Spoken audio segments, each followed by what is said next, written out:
Welcome to the Kansas City Business Cast. This is your host, Michael Reisinger. On this show, I interview a cast of entrepreneurs, business owners, leaders of leaders, and nonprofit owners here in the Kansas City region. If you like what you hear today, please take the time to subscribe, rate, and give us a review. Those are always helpful for us. I have a very special guest today. His name is Mike Farag. He is the CEO and Chief Strategy Officer of Fervor Marketing and co-founder of the Bonhoeffer. Mike was gracious enough to have me over to his space today, so I'm really excited to be here and get into all of the lessons he's learned in his origin story. Pardon me. Mike, without further ado, go ahead and introduce you to the Kansas City Business Cast audience. Hey, Michael, thanks for having me. This is great. It's good to be here. Yes, sir. I appreciate you. Thank you so much for taking the time to meet with me today. Really appreciate it. Obviously, you run Fervor and you're the co-founder of the Bonhoeffer. Maybe you can tell us a little bit about those two and how you got into them. Well, I love both of them dearly, so I'm happy to tell the story. Fervor was born on the mission field 15 years ago on a mission trip to Haiti. I wrote down in a journal entry that there was these kids that worshiped with fervor, yet they had nothing. And I found myself jealous of these Haitian orphan kids because they had more joy than I had. And I had just left a corporate climb. I had just left, chasing money and title and was trying to figure out what the heck God wanted me to do. And they're sweating my tail off in Haiti in July. I wrote those words down. I didn't know I would later name the organization Fervor. We are a full-service marketing, communications, and strategy shop for faith-based nonprofits of all sizes and stripes across the country. We're based here in Kansas City, but most of our clients aren't. They're doing work in the hardest parts of the country, in the hardest parts of the cities, in the hardest parts of the world.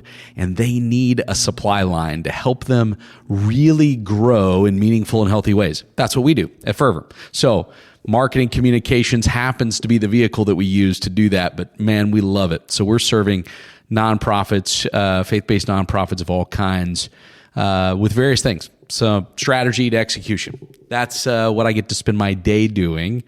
And then my wife and I noticed a problem that we found during really the pandemic. Like lots of us, hey gosh, all of our lives were turned upside down. And we just noticed it was really hard to find a really good place to have strategy meetings. And not an event space. I didn't want an event space, and I didn't want, some things I could make things work. Co-working spaces are great. Love those guys and what they do. But I wanted something that was built for having great meetings. And we have so many strategy meetings at Fervor for our clients that I believe the environment matters. So, thus, the Bonhoeffer was born. And so Kim and I started the Bonhoeffer really as a place, think of it like an Airbnb for strategy meetings. It's rentable. It's made for those kinds of meetings, 5 to 15 people. You've got a nonprofit. You got a board. You're trying to come up with great ideas for the next year to grow. You're trying to, just grow your business. And you need a place to get away from your business to talk about your business. This is the place. And that's what we built the Bonhoeffer to do. So I'm cool. Having fun doing lots of different things, man. I love it how with both companies, you just saw a need and you created something new to meet the need.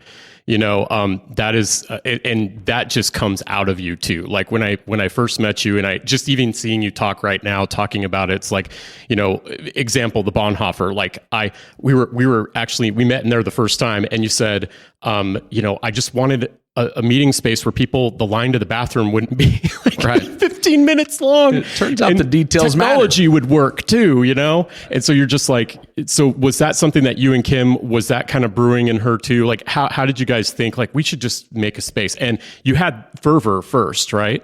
Yeah, so Fervor's been around. This is our 15th year in existence, and we've always thought that we'd love to own a small piece of commercial property and diversify a little bit our family, the assets and things. As a business owner, we're always looking for unique ways to try to come up with new income streams or different things to just keep things fresh. But more than anything, we knew we needed a space for Fervor to have a home. Our clients come for really great strategy sessions, and our team comes in with the expectation. Creatives need a great place to create. Right. Even though we are hybrid and we're only here a few days a week, we knew when we needed it to be pristine and fantastic. And so as we started thinking about, the building, and Kim and I were looking at buildings to house Fervor, we also started wondering, what else might we do with this? What other ways might we really use a building that would be interesting? And this was one of those that just was natural, because I was complaining and she's like, well, hey, you're complaining about something that may be a fit over here. And so thus the Bonhoeffer, idea kind of came. And we do care about the details, Michael. You're right. Like, gosh, I am a guy that sweats the details, because that's what we miss out so many other times. By the way, I do that in Fervor, in my daily life and my home life.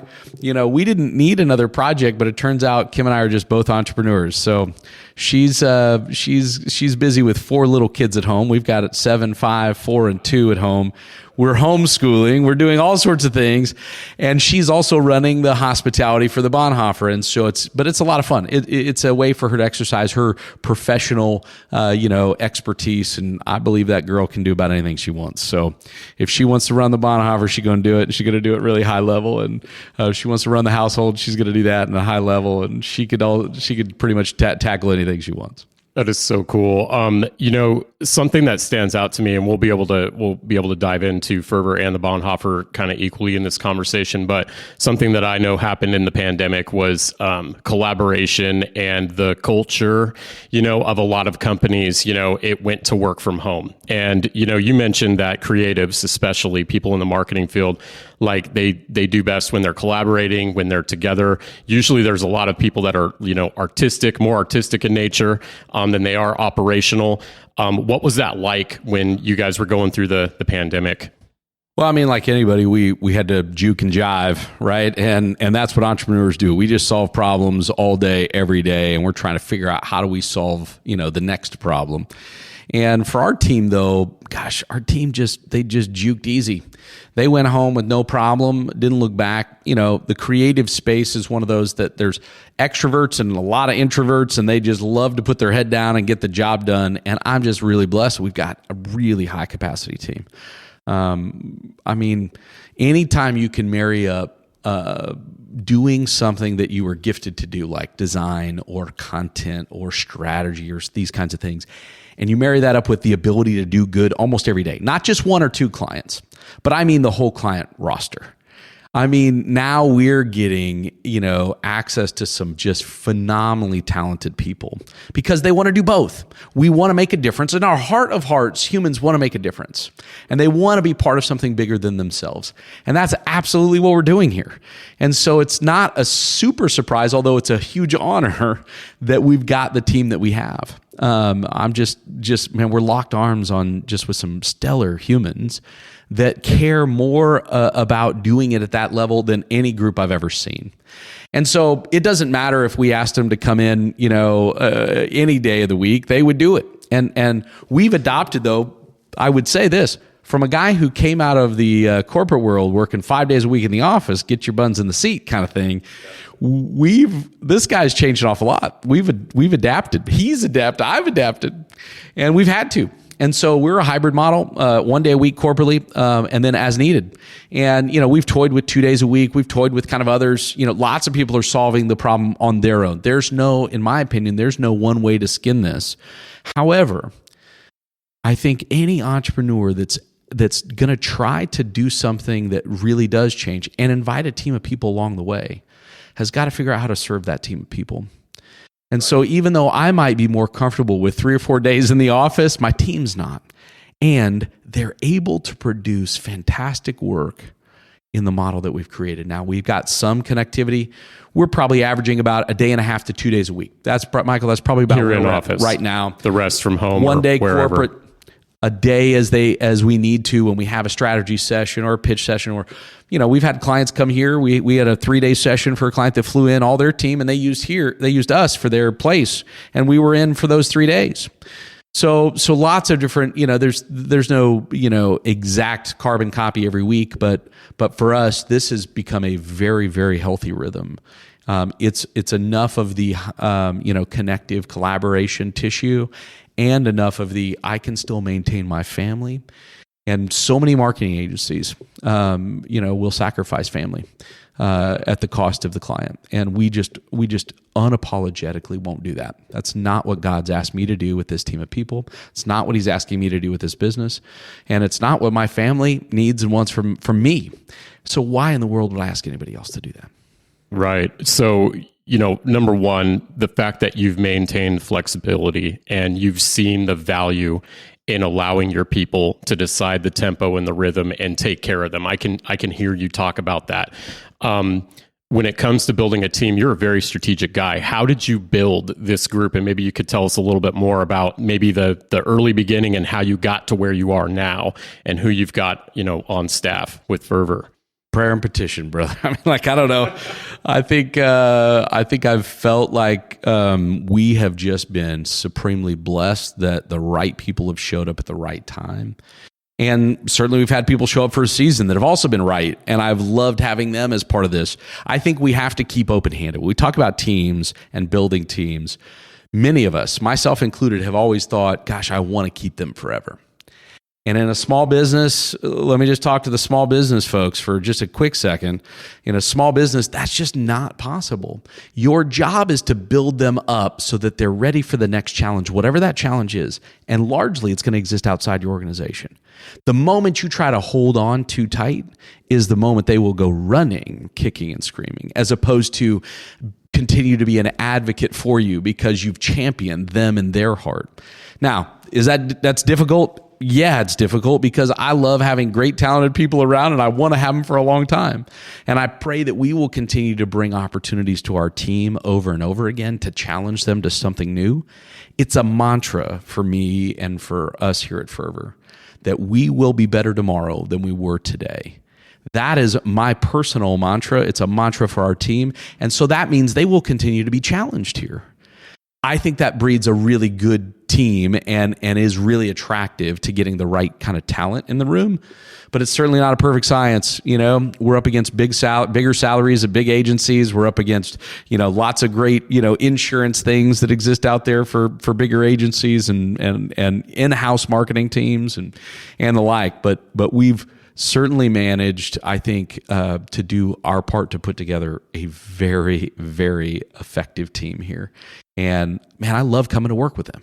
Right. And I think the moment I don't love coming to work with them is the moment I probably ought to hang it up. But right now, man, this is a lot of fun to come to work. So how have you selected people? How have you gone through that talent sort of strategy of adding the right people? You said, I love how you honored the people who were even here for a season, and that was great too. Like they were here for a season. They were here with you, they were contributing value, and then the time came where they had to go somewhere else, right? And I love how you see your employees as people first that you need to take care of. And you have to realize as a leader that, they could start with the company and go find themselves elsewhere or find that they're wanting to go. How do you find the right people? And maybe you could tell me a couple of examples of, what it looks like when somebody's a long-term fit. Yeah. I mean, I think finding the right people takes some intentionality. You listen to lots of gurus about hiring and firing, and you could have axiom after axiom. Hire fast, fire faster. You could have. I have the guy who said that in my mind, but I'll hey, we know him, love him. Yeah, he's great. But I don't think I have found for me an axiom. I've been at large corporations that had a lot of HR to go through to get in. I've been at, been on my own that there's no, I am HR, or at least was for a long time. But we've got I think we feel pretty good about our process of discernment along the way. Invite some wise counsel around you. That's true for every aspect of our lives, including who we invite into and around the table. And I always want to have wise counsels. So you want, a group of people that is going to get some eyes on, ask some intelligent questions, and look at them. We've used Patrick Lencioni's ideal team player, humble, hungry, and people smart. His three kind of, axioms of that, which I think is also a good model to follow.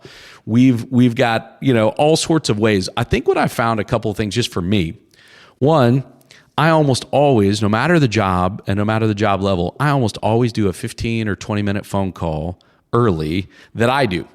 And it's a way. So you're the first. I'm the first touch, not the last touch. Yeah. And, Wow. and because the people in our organization are the most important thing that we have, I find it's the most important thing. One of the most important things that I'll do is to help breathe into the process, not at the end of the process, but at the beginning of it. Preach it. So we want to have, when we talk about cultural fit, that's all I'm really asking for. The team will vet out, the kind of the job functions, the things that we want and dream, and that kind of thing. And they'll continue to look for culture fit because they want A players to sit next to them. And so I just do an initial, and that has been, I have found that to be really important part for us as we onboard somebody. And really, I'm looking for one simple thing. Do I have more energy after the call than when I came in? And if I have more energy after than when I came in, usually it's a good idea to have another conversation. And so those are the kind of the simple, I would say simple questions and simple processes that we put in place that have really served us well to find really great people. And so how big is Fervor's team at this time? Small business, 10 full-time folks here, about 25 or so contract relationships. Some of those contract relationships are bigger teams. So when you come and you're looking for marketing expertise, we'll breathe like a 40 or so person FTE organization with our contract and our internal staff. Right. We're growing. We're hiring now. Lots of folks not seeing that in the marketplace. So we're really fortunate that we've been, just finished 2 new hires. We'll do the same again here, maybe very beginning of the year. Most likely there'll be 2 or 3 more additions to our team. And we're excited for what that looks like. That is so cool. So was Fervor always a company that worked with faith-led organizations? Well, I mean, that's how I got started. Obviously, my trip to Haiti with what was, C3 Missions International, but is now the Global Orphan Project. They were client number 1, and they were overtly faith-based nonprofit. And I love them. We're still ultra connected to that organization. My wife and I met on a trip to Haiti, with that organization. So I got a business and a wife out of that organization. I owe them an awful lot. That's amazing. But that's not how, then like lots of business, when you first get started, you take lots of clients, you take lots of business.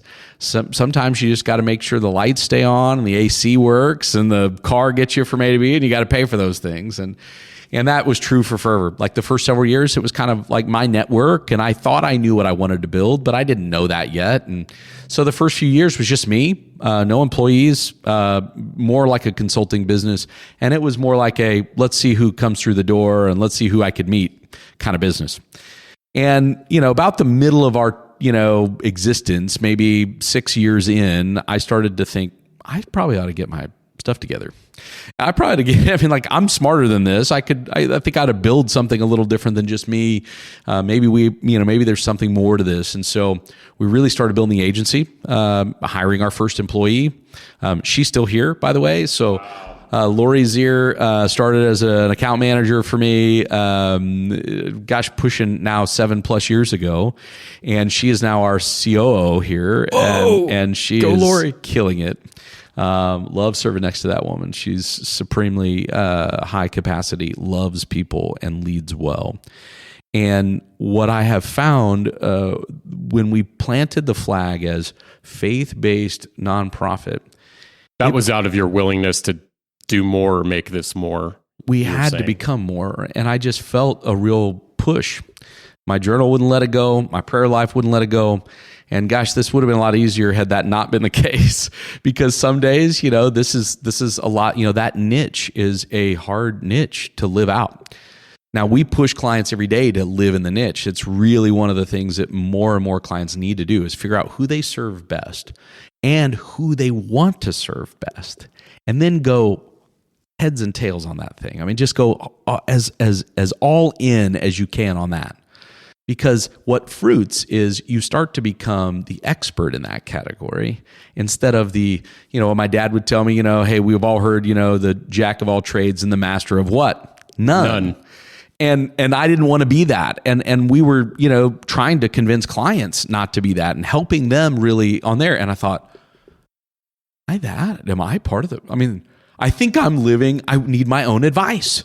And so instead of being a marketing firm that was trying to do good for anybody and anyone and trying to weave a good message for anybody that would come through the door, I really felt like God was asking us to help the groups that were moving his kingdom.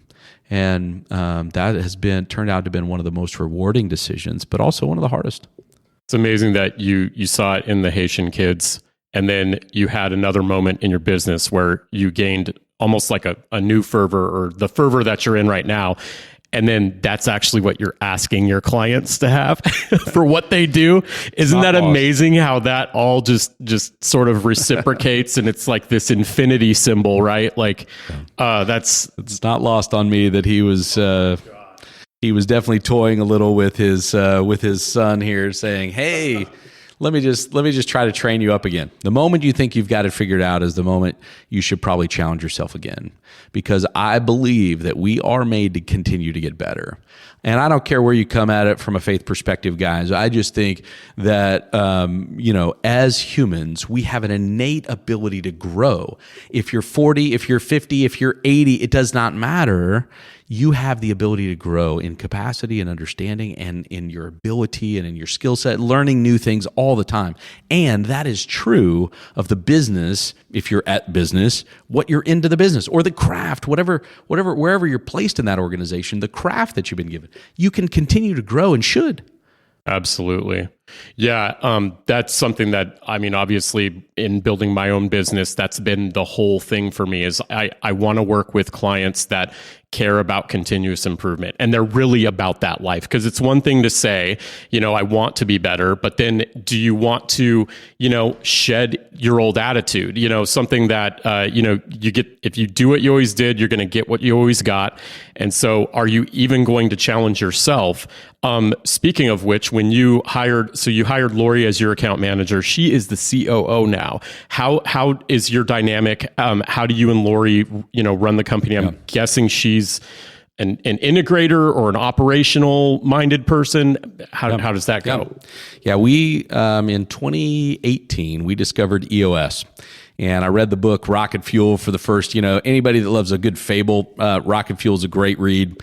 I'm that kind of reader, so I love to read. I'm always got 3 or 4 books going at a time, and Rocket Fuel hit my desk after some suggestions and a really hard season in business. The first part of 2018, 2017 was amazing. The beginning of 2018, the opposite of amazing. Maybe you've had this in your business. Certainly, if you've been in business long enough, you've had a challenging season. And if you haven't had it yet, just wait. It's enough time in this world. You'll see it too. And that was us. And I was like, there's got to be something else. And so a couple of friends had suggested this. This was maybe earlier in its, tenure. Gino Wickman had written this book, and it hadn't had the fame, quite that it's achieved, at that point. But man, I was like, this is amazing. So I handed it to Lori. She had it done the next day, I think. And then I said, hey, I'm going to start the book Traction. And she had it done before I did. And I said, hey, which what is do you also think? by Gino Wickman. Right. And this series of EOS, or Entrepreneurial Operating System, has this, healthy rhythms for healthy organizations. What kinds of meetings to run, when to run those meetings, who's in them, how to, organize some healthier kind of operating system, what they call an operating system, for a small business that wants to grow. And that was me. And so I thought, gosh, maybe we should do this. So we spent a day, went out, and I said, hey, let's go get some, let's go get some tear sheets. Let's see if we can figure this out. Man, we were addicted early. So we self-implemented for a couple years. We now use a consultant to help us. Lori is absolutely, if I'm the visionary of that equation, she is the integrator of that equation. And then we hire an implementer as our consultant to come in to help us execute at a really high level. We're excited about that. What that that modicum does, those rhythms of EOS, and it works a lot for nonprofits. We suggest that they read this and they roll into this. It's not nonprofit language, guys. So just preface that. Thank you. Yeah. But it is an amazingly simple way to rhythm and to put healthy sorts of things into an organizational context. And that's what you're garnering there. And nonprofits need that in droves, just like all of us business owners need that, no matter what. I think if more nonprofits read and implemented some of the business books and systems, they would have more successful nonprofits, right? One of the challenges that because I read Traction, I think you were like the sixth guy to recommend it to me. And I had it delivered like recently, and it was just staring me in the face. And then I went through Rocket Fuel. And one of the challenges, I was telling a buddy about it, and he was like, well, where does the Holy Spirit come into that equation? So I just got to ask you, like, if somebody was to give you Resistance and say, hey, that's a book about a operating system, it's a business operating system, where do you have room for, God or whatever, if that even makes sense?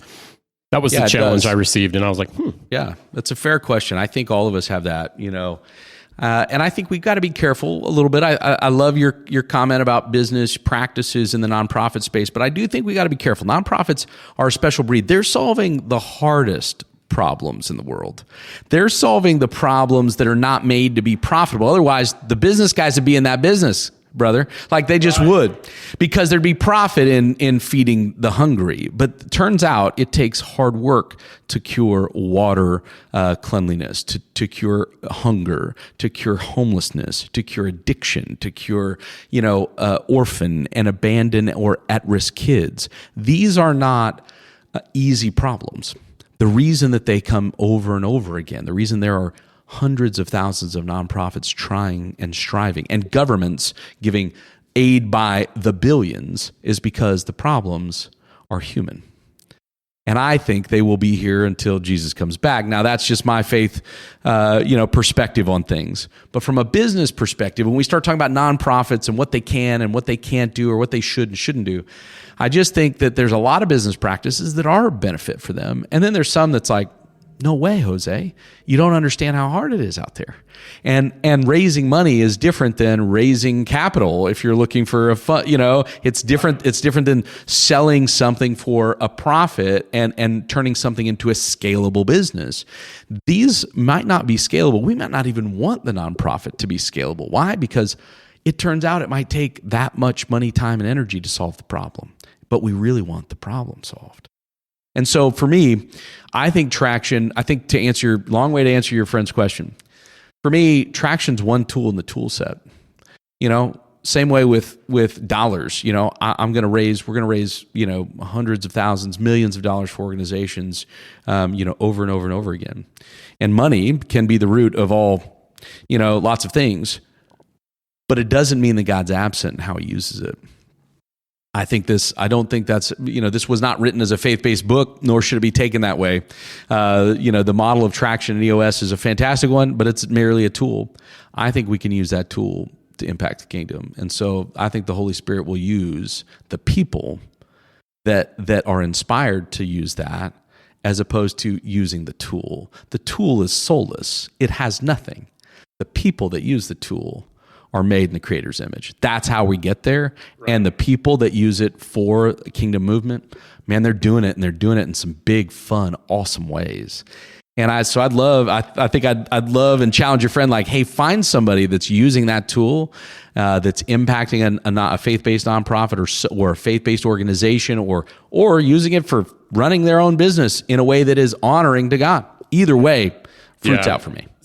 This is part of my journey. When I would read a book, I'd pour all of myself into that book. And I learned after reading a bunch of books, man, if I can get like one or two things that stick with me that I can use as tools, like you said, tools are agnostic. It depends on who's wielding them, right? Then there's a benefit in that. And go figure, EOS, Entrepreneurial Operating System, that's something that me as a systems thinker, the way God made me, that resonates with me. I'm not going to force somebody who has no interest in that type of thing whatsoever, to read it or implement it. But I think the message that you're going for, what you're saying is it's a tool, right?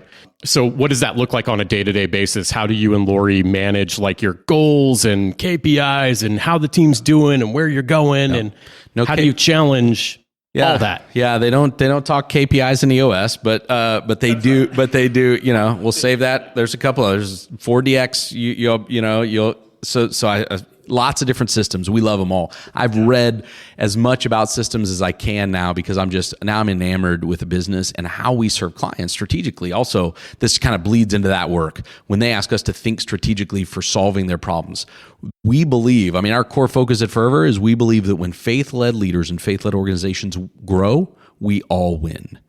And our team bleeds that because they want them to grow. We will not bring ideas, names, creative that doesn't help the organization grow, meaningful and systemic growth, not just one shot. We're not doing pro bono work here and hoping the campaign works once and then they don't get the campaign next year. We're doing incremental, little by little, the hard-fought kind of systematic growth that will yield a big old fantastic organization 5 years, 10 years down the line, not 5 days. And that's what I love doing. I just to put my heart and soul into it. So when Lori and I are talking, we're trying to do the same kind of thing for us, right? We don't want a spot like where we spike it and then we can't sustain that sort of growth. We want something the same as our clients where we are helping them systematically. And that's what we want for our same organization. So her and I, we have healthy rhythms. We have a same page meeting on a regular basis. We have our L10 meetings, our level 10 meetings every week with our leadership team. They are held to 90 minutes like the structure says. And so we follow those rhythms. And certainly, there's some things that we do as an organization, just like every entrepreneur will do, that don't necessarily fall into any sort of system or book.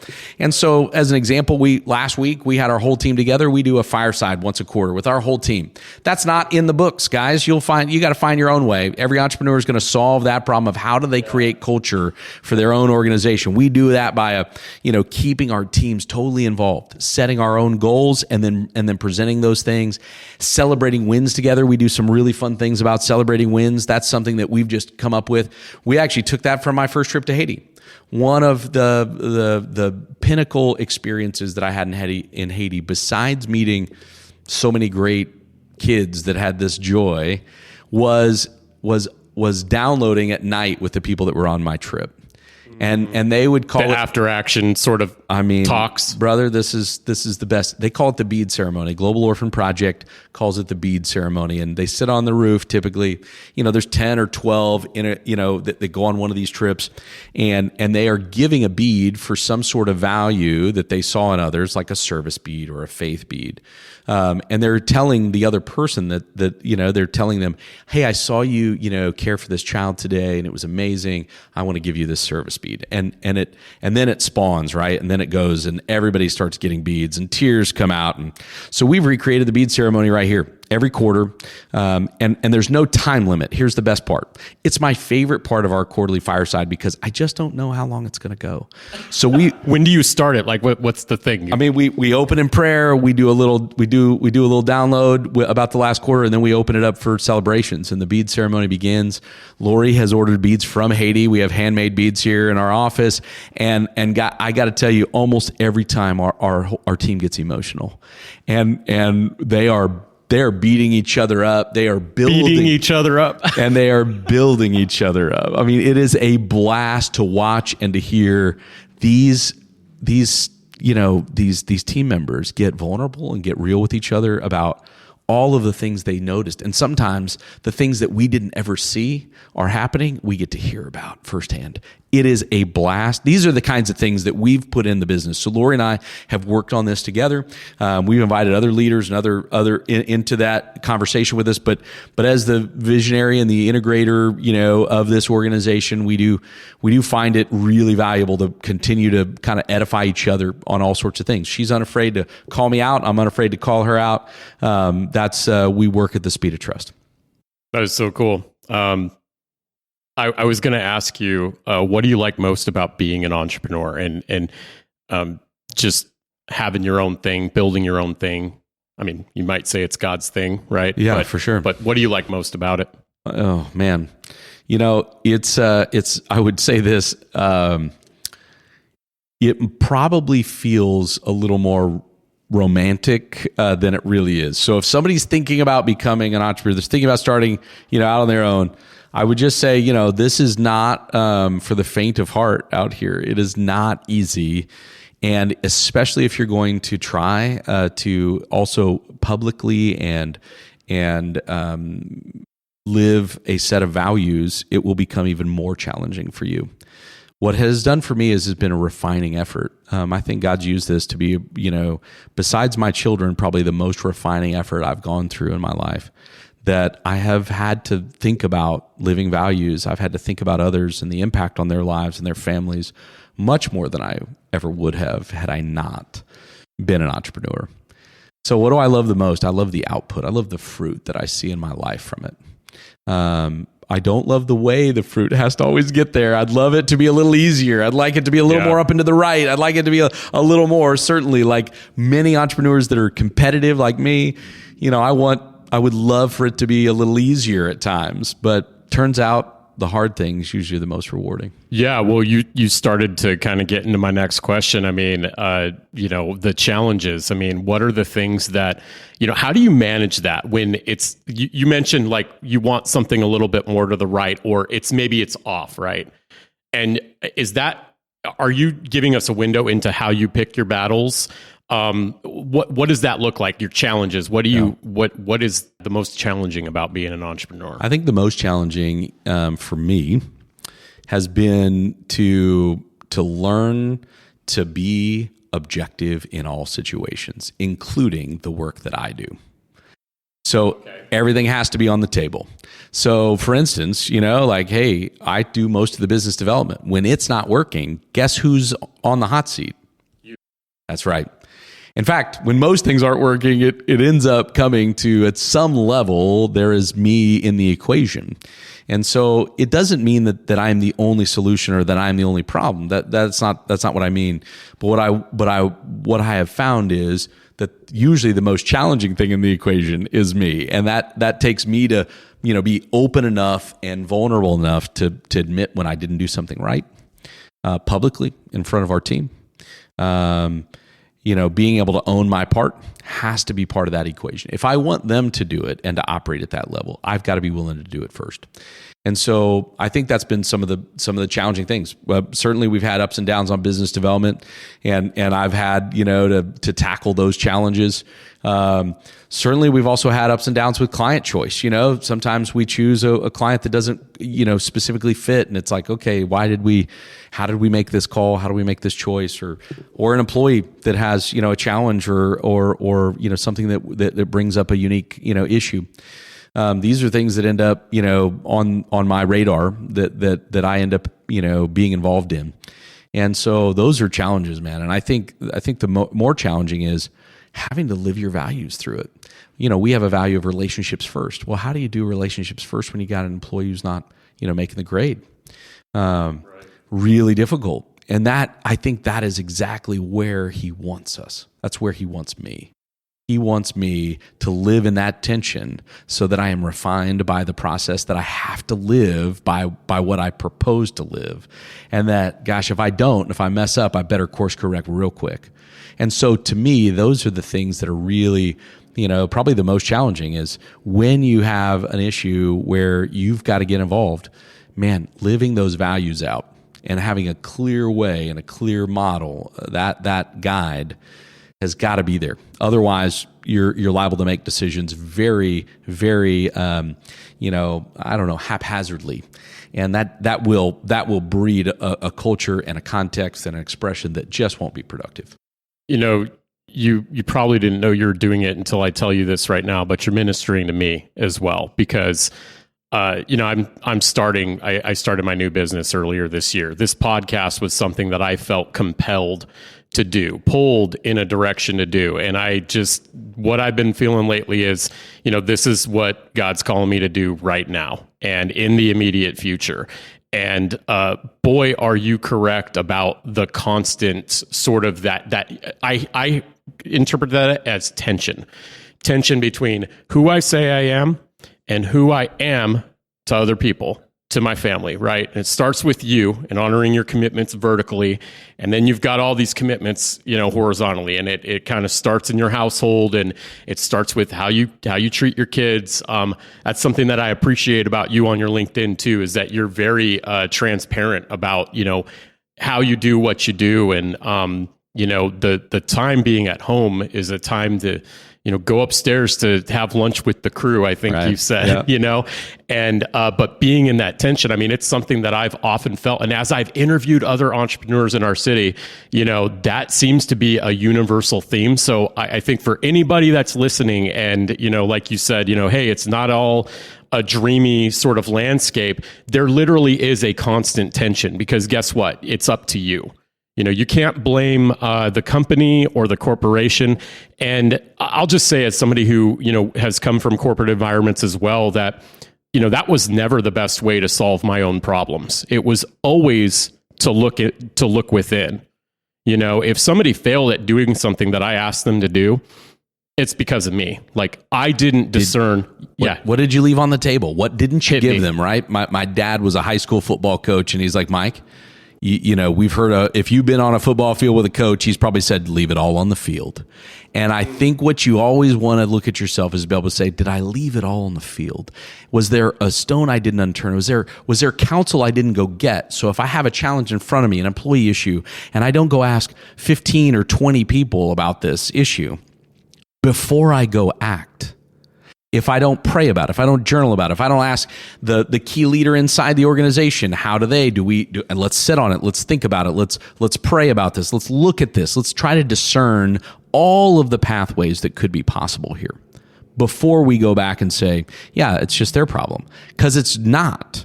Every relational issue has some percentage of you and some percentage of me in it. Now, it may not be, 50-50. It may be 90-10, but there's got to be some percentage. If it's between you and I, there's some percentage of problem there. And we've got to own that first. And I think that even if it's 5% or 10%, I'm talking if it's a failed marriage, if it's a failed employment situation, if it's your failure with your kids, it's failure with your friends, some sort of tension or some sort of issue, there's probably part you and part me in that equation. And I think that's what I'm really finding in the entrepreneur experience is, man, there's always a percent of you on the line there that you've got to be willing to own. And then you've got to figure out, how do I get the right kind of people, the right kind of things around me so that I don't make bad decisions, or I don't make challenging decisions, or at a minimum, I'm at least making them within the values that I'm saying that I propose. And that's, by the way, gosh, I think values are probably those key things. And I thought about this for a long time. I thought, we write values for organizations, but, Fervor helps. Are they really that impactful? Gosh, if I'm really honest, like sometimes, many times, like I work for big organizations, like I knew maybe the values, or I knew where to go find them, but I didn't see them. And by see them, I mean see them in the people. And hear them in the way that they would organize. And that is what I think I'm really chasing now, is I'm chasing to live the values in a way that's me personally and me professionally, that there's no silo anymore. To your point about like, hey, my kids are kind of fair game. Like, so many of us, I think, want to still put our work life and our home life and maybe our faith life in these little buckets, these little boxes. Never the two shall meet. I'm reminded of a Seinfeld episode, relationship George and, friendship George, and those worlds can't collide. Yeah. And, gosh, I'm absolutely chasing the opposite. I want an integrated life. I want every aspect. I want one guy to show up, just one, because it's hard enough to get him. Yeah. It's hard enough to get him to work, and if I try to be 2 or 3 or 4 different guys, I'm going to fail every day. Yeah. And it's hard enough to get this one guy to show up authentically and real. And so I'm just trying to integrate everything. So I'm the same guy at home that I am here, that I am at church, that I am. It just can't be separate. So the silos got to be gone. That's what I'm chasing. I'm chasing the integrated life. That's just beautiful what you said about, I need the same guy to show up every time. And I've seen that too in my own past history and with people that I've known where, There's a face that's on them when they're in their home life. There's a face that's on them when they're at work. I just went to the parent teacher conferences for my kids, and they were like, they're perfect here, And so, I mean, it's even kids have a switch that they hit, man. Yeah. Hey, I'm with my teacher now. I'm going to act, and then I'm going to let it all hang down when I get home. This just makes me think about, when you talked about, having an integrated life, and about the people that you keep company with. So one of the questions I ask a lot of folks is, how do you network? How do you, who's your tribe? Who are the people in your life that are going to challenge you too, that are outside of your business and outside of your family? What does that look like? I heard a Fellowship of Christian Athletes speaker years ago. I wish I could give him credit for this because I've probably told this story 100 times. And I heard him talk, and he said, he's speaking to a big group, and he said, you should have at least 4 boxes in your life that you can put names in. You should have a Paul that's breathing into you. A Timothy, Paul from the Bible. Like a Paul from the Bible, right? Biblical. Right. Yep. A Timothy that you're breathing into. So somebody that's mentoring you, somebody that you're mentoring, and at least two people that are walking alongside you, similar situation. So brothers in arms. So 2 Barnabas that are walking brothers in arms. And I was like, ooh, I couldn't put a name in a box when I heard that. In your own life at that point. In my own life. And I thought, well, I can fix that. I mean, let me mark those down, and I'm gonna get busy putting some names in boxes. And so, at this point, I think an awful lot about that. I've kind of evolved that thinking a little bit for me personally into these spheres of counsel, and you need these at least 4 boxes in your life for sure. I believe that, and so I've certainly got a Paul. I've got a brother, Brian Phipps, who breathes life into me every day, and then some. And Phipps has become my go-to. We meet regular. I've been through Leaders Made, Followers Made. I'm on his board now. I mean, he's got me all the way in, and so I love this guy dearly, and have been fortunate to have a couple of Pauls in my life, different kind of styles, but he's one of them. I've got a Timothy right now that has been really fun over the last almost year now. And then I've got a bunch of these kind of, I'll call them Barnabas, but one is my acumen group. So I'm in a peer group, faith-based peer group, that is some business and some personal, and they're unafraid to challenge me. I've been in this group 5 years now, long enough to be like super challenged. There's 14 of us in that group, and all of them bring a different flavor to that. I have got a few others that I trust, right? These are people that you're going to trust to breathe truth into you. Be careful who you add to that mix. So to me, I think wise counsel is not just counsel. Some people just ask a question of anyone they know. I don't believe that's wise counsel. Wise counsel, there should be some modicum of trust between you and the other person, some understanding of your life, your situation, your understanding, your faith walk, your career walk, some sort of understanding about your life. That is when wise becomes wise counsel. Or that's when counsel becomes wise counsel as opposed to just counsel, because anyone's got an opinion and they'll give it to you if you ask them. Right. But those that have your best interest at heart, that's who I choose and I want to listen to, because they will then challenge you. They will speak truth, but they'll say the hard thing, but they'll also say it with the right kind of motive. And so for me, that's what I want. I want those spheres of counsel around me to be wise. And so it has been a joy to be able to fill those boxes in. My wife sits in one of those in a very different box. I think that was left off the chart. I think, at home, it starts, that sort of counsel starts at home. So Kim and I discern decisions together that are really important for the business, for our family, for our lives. Again, I'm going for an integrated life, not a separated one. And so for me, she's got to be involved in the business in some way. Otherwise, I'm not doing a service to the partner that God gave me in life. When we're talking about kind of taking a little bit of a right turn here, not too far, because you just mentioned Kim and, with the Bonhoeffer, how do you both lead that effort, and what sort of breakthroughs or challenges or whatever have you seen since you started that space? Because you started that in 2022 or 2021? 22. So officially, so we bought the space in 22, renovated it, and it is a fresh off the boat in April of this year. So got it. So it is months old. It is fresh, and the paint don't rub up against too much of the wall. There might still be some paint drying. Right. So I think I understand your question is about like how do we a husband and wife work together at some level? Right. This has been an evolution too. When Kim and I first got married, I said, "Hey, I don't think we should ever work together." I did not marry. Right when you got married? I mean, pretty close. Like, her and I are very, very similar. We are not. I did not marry an opposite. So lots of people are like, "Oh, opposites attract." That is not true for us. We are very type A. We are very similar. We are very organized. We want things the way we want them. We want a modicum of control. Let's call us recovering perfectionist, okay? Recovering perfectionist? I mean, some days better than others, but we like things how we like them. And so I think for a while I said, hey, we shouldn't work together. And then as I've, progressed a little bit and thought, what do I want my life to look like? As I thought about this integrated life, I'm like, that doesn't make sense.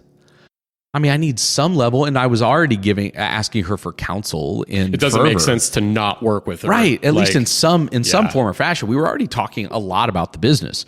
She was discerning things and giving advice, on where to go and how to do things or what to do. As an example, one of the things that I just loved early on, 3 years or so, 4 years into the business, not making money. Kim and I had just gotten married, and I had a job offer to go back into telecom and make a stupid amount of money.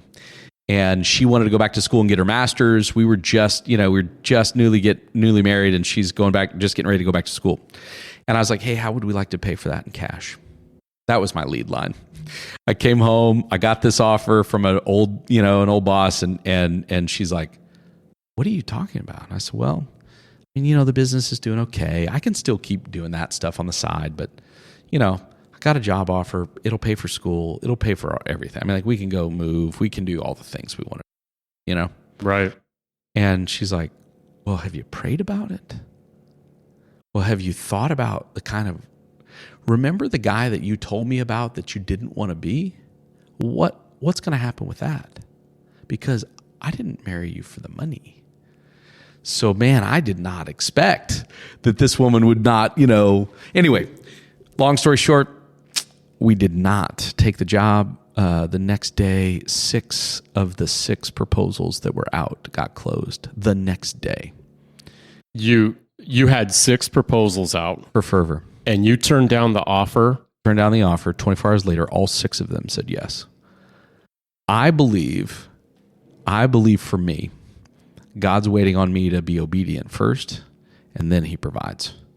He doesn't provide first, and then I'm obedient. He's not going to tell me the story, the whole story. He's going to tell me part of it. And this has been my faith journey for years now, that I have to be willing to put it on the line. And in this case, I had to be willing to listen to my partner. And Kim is absolutely my life partner. That woman is as capable as they come. And she said, have we prayed about it? Wow. And have we thought about the kind of people we want to be? I mean, 2 big questions that I looked at the job and the paycheck and the provision, right, that I thought that paycheck was. It turns out provision comes differently than we might define it. That's the partner that I married. I love Kim. I think, so we have figured out ways to work together. The Bonhoeffer is her and I both. She's co-founder, I'm co-founder. We attached at the hip on this thing. And I love it. I kind of tee up the project. I got the kind of building done and some of the tech and all the things that I knew that were problematic. And she is on hospitality, and she's lights out on the hospitality side. Organization, you have 1, 2, 3 step process for making coffee in there. Everything you want, how to get in, how to Right. She's gone to do catering relationships, all the other things. She has put that thing together. It is running. I mean, it is smoking. It's At some amazing. point, I'm probably going to have to talk to her about it too. Yeah, absolutely. So the Bonhoeffer wouldn't even exist if you would have taken that other job, right? Fervor would be gone. We wouldn't be Bonhoeffer sitting gone. here. There'd be a lot of people that, did the world need another marketing agency? I don't think so, but the world does need an agency that cares about moving the kingdom. And I think that's a rarer breed. And so I'm happy and ecstatic that Kim said what she said the years ago, and that we are standing here and doing this together. It's a lot of fun. It's beautiful. I have to ask you, because you are a very reflective dude, and you've talked about continuing to improve, and you have to be better tomorrow than you were today. What are some lessons that you learned, or things you wish you would have known back in the day when you were getting your start that you know now? Oh man, we got time for this, because I think I've got a bunch. Yeah. If you got time, I'll give you a few. I think for me, I really wish I would have hired sooner. Mm-hmm. I think many entrepreneurs are trying to go it alone. Some people are made for that, and some people aren't. I'm made to help build teams, and then let those people, those individuals do what they do really well, with a little bit of guidance and a lot of cheerleading. And so that's what I strive to do. The detail guy in me wants to get involved in all their stuff, but the guy that understands his role as CEO is really trying to get out of their way. And I think they would say that I'm mostly out of their way until something's not going well, and then I'll get in their Kool-Aid. But I just wish I'd have hired sooner. I really, really do. I think we'd be further along. I wish I'd found EOS sooner and followed that. I wish I read, Lencioni's whole series of books sooner, or refreshed myself on a few of those. 5 Dysfunctions was a book that I'd read for, I'd had that for years. Why did it take me a long time to kind of, resurface that book? Sometimes it does. Yeah. I wish I'd had included Kim even more in the business earlier. I wish that I would have gotten into a peer group like Acumen earlier. I wish I would have gotten a Paul in business, or just a Paul earlier. I wish I would have started journaling every day earlier. Those are some of the things that I wish. I think a healthy understanding of just business models and modicums, something I wish I'd had earlier. Had a lot of that already kind of coming in, but man, I just these are things that are on my mind as I look back and I say, I wonder what it looked like if I'd read that 3 years earlier, or 2 years earlier, or a year, even 6 months. Time in the market is the one thing. And I think time, we hear lots of once you kind of make it, or even before you make it, some of us start to realize that time is the ultimate, commodity, that it's the thing that we're chasing. It's why these guys buy the planes and fly private or do whatever they do, right? Because they value their time. And I think, even 6 months or 2 months, is a valuable asset. So even a little earlier would have done us a lot of good. Absolutely. Anything else you can think of that we didn't discuss today? I've enjoyed speaking with you. I just feel like a sponge just soaking up everything, and I hope everybody listening to this will have that same effect. I mean, one of the Pauls in my life, Mike Fox, who runs and owns the Global Orphan Project here in town. Mike and Beth are dear friends. He has said something that has stuck with me. When I first met Mike, really right before I went on that first trip to Haiti, 2008, Mike said something, and he's repeated this over and over. It doesn't have to be, a mission of going to help orphans that you find, but find a cause bigger than you in your life, and then go deep with it. Don't do a lot of little things. I think this is true for entrepreneurs too. Don't go find a lot of little things to go do. Find 1 or 2 things that really captures your heart, and then go deep with it. Put your heart and soul in it. Do that for the cause that you elect, the category, whatever you're passionate about. Do that for the business that you're passionate about. Do that for the family that you're passionate about. Go deep in it. And I think Mike had it right, that we all need something bigger than us. And I think that's, whether you're coming at it from a faith perspective or not, that's sound and wise counsel. And I love that from Mike. And I've tried to approach my life with that same intent. Awesome. Mike, I appreciate you so much, man. I will put the links you gave me just for the Bonhoeffer and Fervor and your LinkedIn. I'll get those in the show notes. So appreciate you spending time with us today. Thank you so much. Thanks for having me. Thank you for listening to the Kansas City Business Cast. Again, if you like what you heard today, please remember to review, rate, subscribe, follow us on Instagram and X, all those things. Thank you so much. Appreciate you all.